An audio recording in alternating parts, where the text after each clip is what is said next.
नमस्कार दोस्तों, दोस्ती नेटवर्क में आपका स्वागत है। मैं हूं ओमकार चौधरी। महाराष्ट्र, झारखंड और उत्तर प्रदेश में 9 विधानसभा सीटों के लिए उपचुनाव की प्रक्रिया बस शुरू ही हुई थी। संघ प्रमुख मोहन भागवत मथुरा में थे और योगी आदित्यनाथ की उनसे करीब 1.5 घंटा मुलाकात चली। अब ये जो लुटियन मीडिया है और जिसको हम इकोसिस्टम कहते हैं, वो एक बार फिर से सक्रिय हुआ।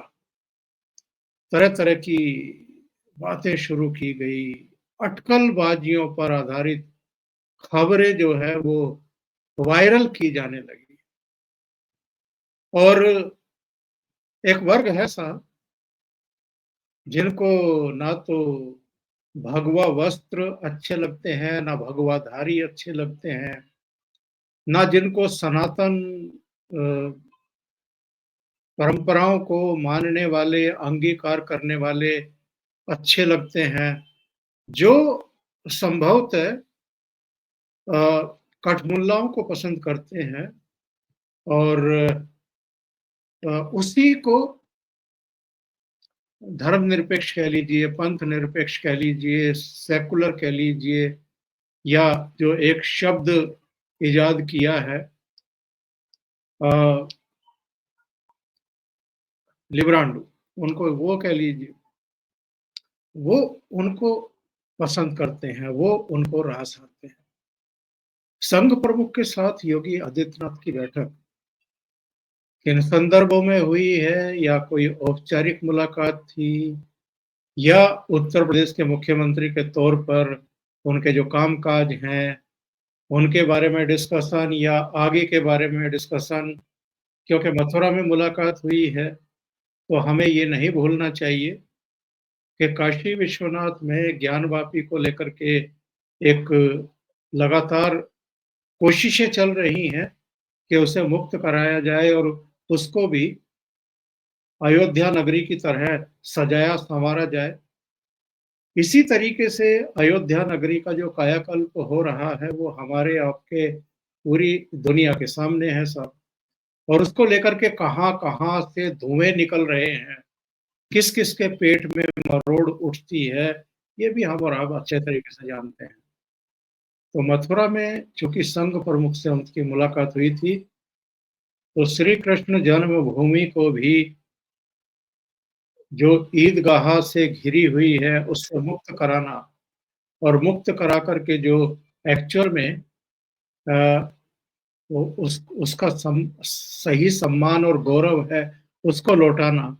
ये तो संघ के भी एजेंडे में है, विश्व हिंदू परिषद जो उसका एक आनुषंगिक संगठन ही माना जाता है, उसके भी एजेंडे में है और योगी आदित्यनाथ और प्रधानमंत्री नरेंद्र मोदी, योगी आदित्यनाथ सीधे-सीधे और प्रधानमंत्री नरेंद्र मोदी इशारों में इन सब चीज़ों के बारे में चर्चाएँ भी कर चुके हैं, ज़िक्र भी कर चुके हैं।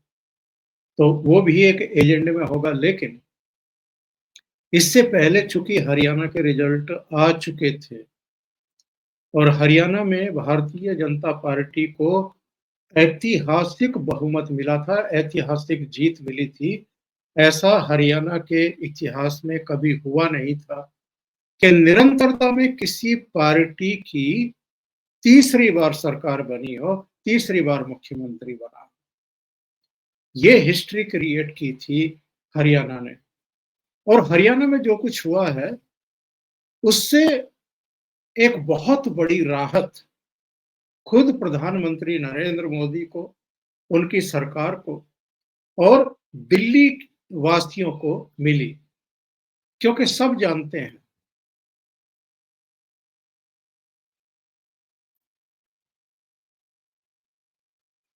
जी, कुछ तकनीकी बाधा थी। क्योंकि सब जानते हैं कि अगर हरियाणा में कांग्रेस पार्टी जीत जाती और उसकी सरकार बन जाती, तो उसके बाद क्या होने वाला था।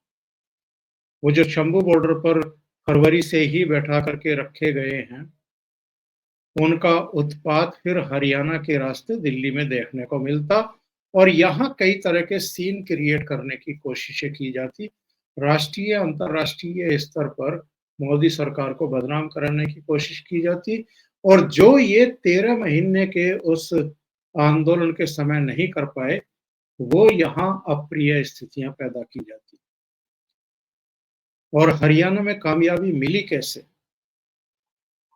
जो मथुरा में संघ प्रमुख और योगी आदित्यनाथ की मीटिंग हुई थी, संभवतः उसमें वो चीजें भी चर्चा में लाई गई होंगी, उस पर भी चर्चा हुई होगी। जो योगी आदित्यनाथ ने पहल तो की थी अगस्त 2024 में आगरा के कार्यक्रम में, लेकिन उसके बाद हरियाणा चुनाव में भी उन्होंने कहा था, चेताया था लोगों को और वो उनका जो सूत्र वाक्य है, इतने दशकों बाद एक ऐसा सूत्र वाक्य जिसने कोटि-कोटि हिंदू को फिर से एकजुट कर दिया, उस खतरे के प्रति आगाह कर दिया, सचेत कर दिया कि बटेंगे तो कटेंगे। उसने एक बड़ा अंतर कर दिया हरियाणा में। जो बाकी के कारक थे, कारण थे, उन पर भी हम लोग चर्चा कर चुके हैं। वो अब मैं रिपीट नहीं करना चाहता, लेकिन उत्तर प्रदेश में 9 सीटों के लिए उपचुनाव के समय, मतदान के समय जिस तरह की बौखलाहट, जिस तरह का असुरक्षा भाव, जिस तरह का प्रोपेगेंडा, जिस तरह का झूठ बोला गया, परोसा गया कि साहब जो मुस्लिम महिलाएं हैं या जो मुस्लिम हैं, उनको वोट कास्ट नहीं करने दिया जा रहा, उनको रोका जा रहा है, उनके आइडेंटिटी कार्ड जो है वो पुलिस चेक कर रही है, कुछ पुलिस अधिकारी पार्टी बन गए हैं और भारतीय जनता पार्टी के रंग में रंग गए हैं।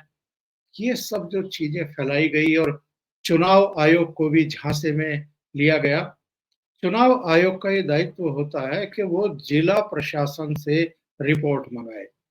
जो जिला स्तर पर चुनाव आयोग को रिप्रेजेंट कर रहे हैं, उनकी रिपोर्ट मंगाए, उसके बाद उसकी पैमाइश करें, अपने स्तर पर देखें और तब फैसला करें।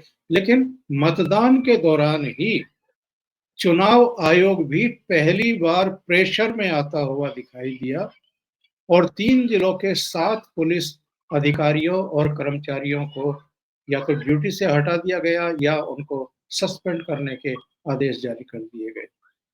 बहरहाल, मैं चुनाव आयोग के फैसले पर कोई सवाल नहीं खड़ा कर रहा हूँ, लेकिन ये योगी आदित्यनाथ के प्रचार का ही नतीजा था कि उत्तर प्रदेश में समाजवादी पार्टी और जितने भी ये प्रोपेगेंडा फैलाने वाले हैं, ये पूरी तरीके से हमें बैकफुट पर दिखाई दिए और भारतीय जनता पार्टी हर जगह, इंक्लूडिंग करहल, मुकाबले में भी दिखाई दी और जो बाकी की 8 सीटें हैं, वहां तो भारतीय जनता पार्टी के बारे में ये कहा जा रहा है कि वो चुनाव जीतने जा रही है। कुंदरकी और शीशामऊ, इन 2 सीटों पर हम कह सकते हैं कि समाजवादी पार्टी संघर्ष में है। बाकी की 6 सीटों पर तो वो संघर्ष में भी नहीं है। करहल ये मान करके चल रहे हैं कि भई वो उसको जा सकती है। अब आते हैं योगी आदित्यनाथ की उत्तर प्रदेश के बाहर जो भूमिका है। योगी आदित्यनाथ के खिलाफ पार्टी के भीतर भी जिस तरह की चीजें चलती रहती हैं, गतिविधियां चलती रहती हैं। अभी एक जानी-मानी एस्ट्रोलॉजर हैं, वो सुशांत सिन्हा के चैनल पर आई थी और जो सिग्नेचर होते हैं, सिग्नेचर अलग-अलग लोगों के, अलग-अलग हस्तियों के, उनके आधार पर वो उनसे कुछ पूछ रहे थे। तो मुझे ध्यान आ रहा है नरेंद्र मोदी के बारे में पूछा गया, दूसरे लोगों के सिग्नेचर दिखा करके पूछा गया। जब योगी आदित्यनाथ के सिग्नेचर के बारे में पूछा गया तो इनके हस्ताक्षर 2 अलग-अलग शब्दों से बने हुए हैं। वो पढ़ने में नहीं आ रहे शब्द क्या लिखे, लेकिन उनके बीच में 2 डॉट लगे हुए हैं। और नीचे कोई संबल रेखा नहीं है, जिसको हम हिंदी भाषा में कह देते हैं कि साहब नीचे डंडा है कि नहीं है, जब हस्ताक्षर करते हैं उसके नीचे। तो उनका कहना ये था कि ये 2 डॉट निरंतरता, कंटिन्यूटी के द्योतक हैं। यानी उनके उनका जो करियर है, वो कंटिन्यू रहेगा, कंटिन्यूटी में रहेगा। लेकिन नीचे अगर वो लाइन नहीं खींचते हैं अपने सिग्नेचर के, इसका मतलब ये है कि उनको किसी तरह का कोई सहारा नहीं है, कोई संबल नहीं है। यानी कोई उनके साथ नहीं है। पार्टी के भीतर उनको उस तरीके का संबल नहीं मिलता, साथ नहीं मिलता, जैसा कि आम तौर पर मिलता है।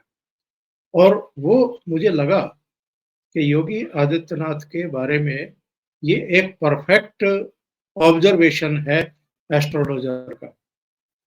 झारखंड में भी उन्होंने प्रचार किया है, धुआंधार प्रचार किया है। महाराष्ट्र में जिसको लेकर के तमाम तरह की शंकाएं और आशंकाएं व्यक्त की जा रही थी कि साहब लोकसभा चुनाव के जिस तरीके के नतीजे आए हैं, 48 सीटों में से 31 ये इंडी अलायंस जीत गया और भारतीय जनता पार्टी और उसकी जो महायुति में शिंदे हैं या अजित पवार है, ये कुल मिलाकर के 17 पर अटक करके रह गए। ऐसे में कहीं ऐसा ना हो कि विधानसभा चुनाव में भारतीय जनता पार्टी जो है वो लटक जाए और ये लोग फिर से वहां सरकार बनाने में कामयाब हो जाए।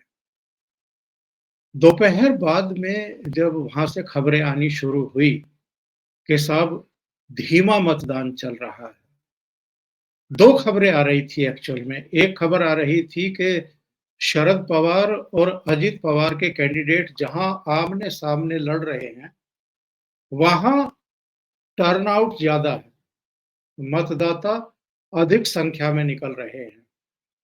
लेकिन जहां भारतीय जनता पार्टी के कैंडिडेट हैं, वहां मतदान धीमा चल रहा है। शाम को 5 बजे तक की जब फिगर आई, तो भी थोड़ी सी चिंता की लकीरें कहीं ना कहीं हमारे माथे पर थी, जिसमें कहा गया था कि साहब 58 दशमलव समथिंग वोटिंग जो है वो 5 बजे तक की आई है।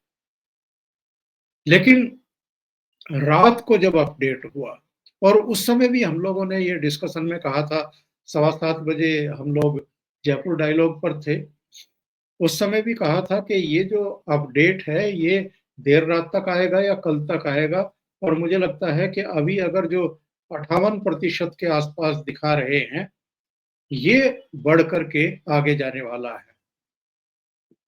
तो वही हुआ। आज हमने जब सुबह दोपहर में ये सब चीजें चेक की, तो हमें पता लगा कि टोटल महाराष्ट्र में जो टर्नआउट हुआ है, जो मतदान हुआ है, वो 65% के आसपास हुआ है। 65% का मतलब समझते हैं? पिछली बार 5 साल पहले विधानसभा चुनाव में ये मत प्रतिशत 61 दशमलव समथिंग था। यानी करीब करीब 4-4.5% मतदान बढ़ गया है। और इसका मतलब ये होता है, ये हैवी वोटिंग जो हुआ है, ये हिंदुओं की एकजुटता का ही परिणाम हमें दिखाई दे रहा है। अब इसमें कहीं कोई शक व बचता नहीं है। और हिंदू अगर एकजुट हुए हैं और जो शंकाएं थी वो अगर निर्मूल होती हुई दिखाई दे रही हैं, तो 100% इसका श्रेय अगर किसी व्यक्ति को जाता है, तो उनका नाम है योगी आदित्यनाथ।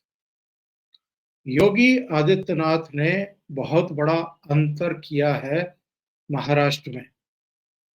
और आप ये भी समझ करके चलें कि योगी आदित्यनाथ हरियाणा में निर्णायक साबित हुए, उनका प्रचार निर्णायक साबित हुआ।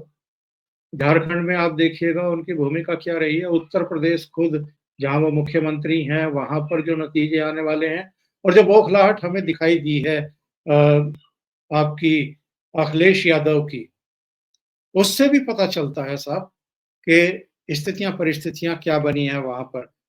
तो ये सारी चीज़ें हमें ये बताती हैं कि योगी आदित्यनाथ कितने बड़े एक एसेट साबित हो रहे हैं भारतीय जनता पार्टी के लिए, हिंदुओं को जोड़ने के लिए, और जो नुकसान कहीं लोकसभा चुनाव में हो गया था, उसकी ना केवल भरपाई करते हुए, बल्कि जो तमाम जितने भी एलिमेंट थे, जो इकट्ठा हो गए थे और भारतीय जनता पार्टी को फिर से सत्ता में आने के लिए, रोकने के लिए पूरी ताकत झोंके हुए थे। लोकसभा चुनाव में भी, हरियाणा के चुनाव में भी, अभी झारखंड और महाराष्ट्र के चुनाव में भी, हर जगह इन्होंने पूरी ताकत झोंकी है। और देश के भीतर की ताकतें भी, देश के बाहर की ताकतें भी, कि भारतीय जनता पार्टी को रोको, इनकी ताकत को कमजोर करो और फिर एंट्री के लिए, यानी केंद्र सरकार में पहुंचने के लिए पूरा जो है आप जोर लगाओ।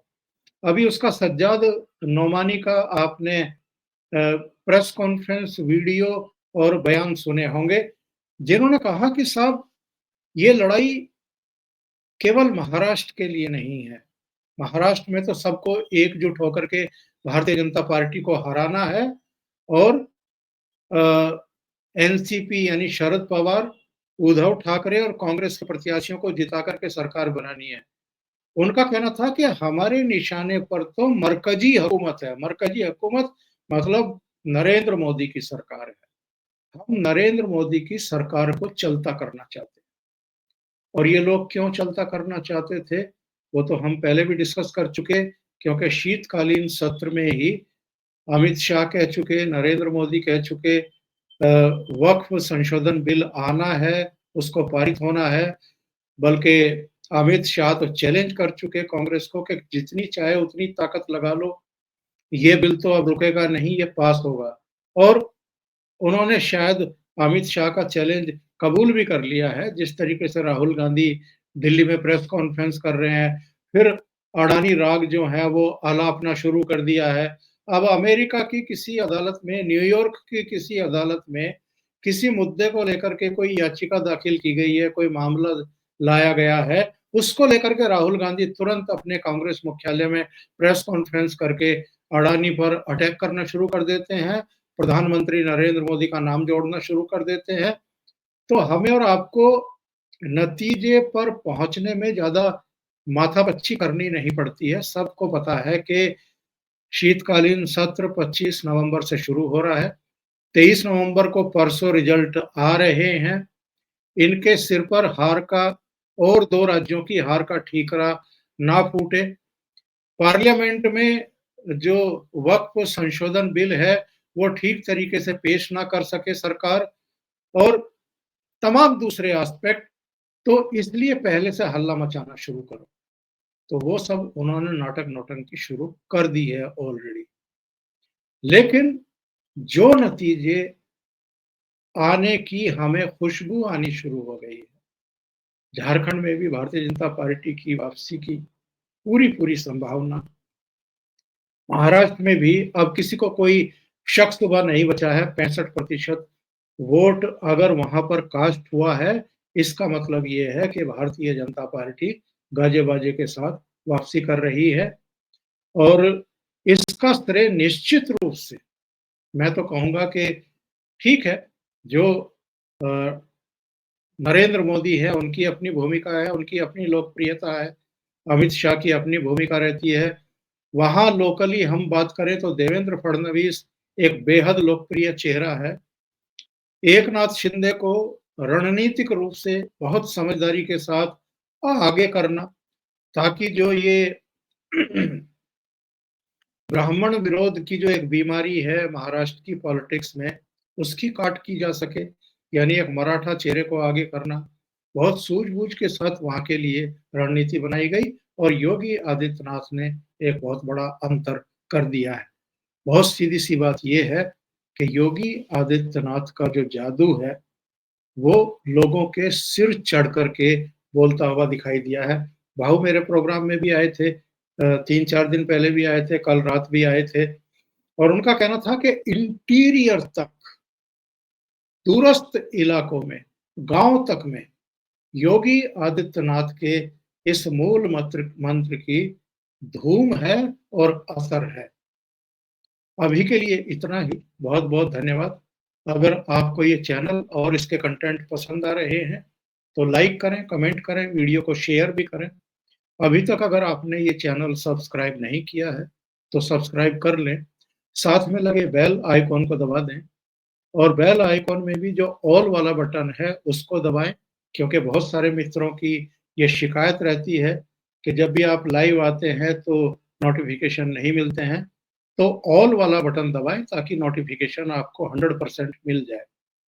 और अगर आप चैनल को कुछ कंट्रीब्यूट करना चाहते हैं, तो नीचे लिंक दिए हुए हैं, वहाँ जाकर के आप कंट्रीब्यूट भी कर सकते हैं। जुड़ने के लिए बहुत-बहुत धन्यवाद। नमस्कार।